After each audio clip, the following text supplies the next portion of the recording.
మా ఫ్రెండ్ గాడు కింద పడిందన్న బాధ కన్నా, అది నేను చూడలేదన్న ఆలోచన ఎక్కువయింది. అసలు మ్యాటర్ ఏందంటే, మాకైతే సెమ్ ఎగ్జామ్స్ స్టార్ట్ అయినాయి. ఎగ్జామ్స్ రాసి వస్తాంటే స్టెప్స్ మీద కింద పడిందంట పాపం. వన్ డే బ్యాటింగ్ కాబట్టి బస్‌లో చదవడం మ్యాండేటరీ. ఆ 20 మినిట్స్‌లోనే ఎంతో చదివినంత ఫీల్ అయిపోతాం. ఇంకా రోల్ నంబర్ 1 వచ్చి నేను ఎగ్జామ్‌లో చూసుకుంటా అని పడుకునింది.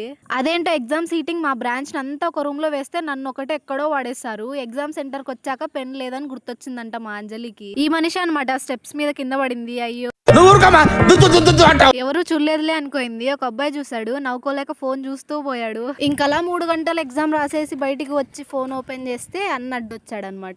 ఎగ్జామ్ రాసి ఇంక మా బస్ అయితే ఎక్కేసాం. ఏందో ఈ సెమ్ ఇప్పటికి 3 ఎగ్జామ్స్ రాస్తే అన్ని ఏబీ క్వశ్చన్లే ఇస్తారంటే ఇస్తే బాధ కాదు. 10 మార్క్స్ అయితే 5 పేజెస్ రాయొచ్చు. అదే ఏబీ ఇస్తే డబుల్ రాయాల్సి వచ్చుద్దనే బాధ అనమాట. ఇంకా హాస్టల్కి వచ్చేసి డైరెక్ట్ మెస్సుకు పోయాం. గులాబ్ జామ్ విత్ కర్డ్ అస్సలు బాగోలేదే. మై ఫేవరెట్ స్వీట్ అనమాట. వెరైటీగా ఒగ్గాని విత్ ఆలు కర్రీ ట్రై చేసా. పర్లేదు బానే ఉంది. చికెన్ పెట్టారు బట్ మనం తినంలేండి. ఇంకా ప్రశాంతంగా స్లీప్ వేసా. నెక్స్ట్ వీడియోలో కలుద్దాం. బాయ్.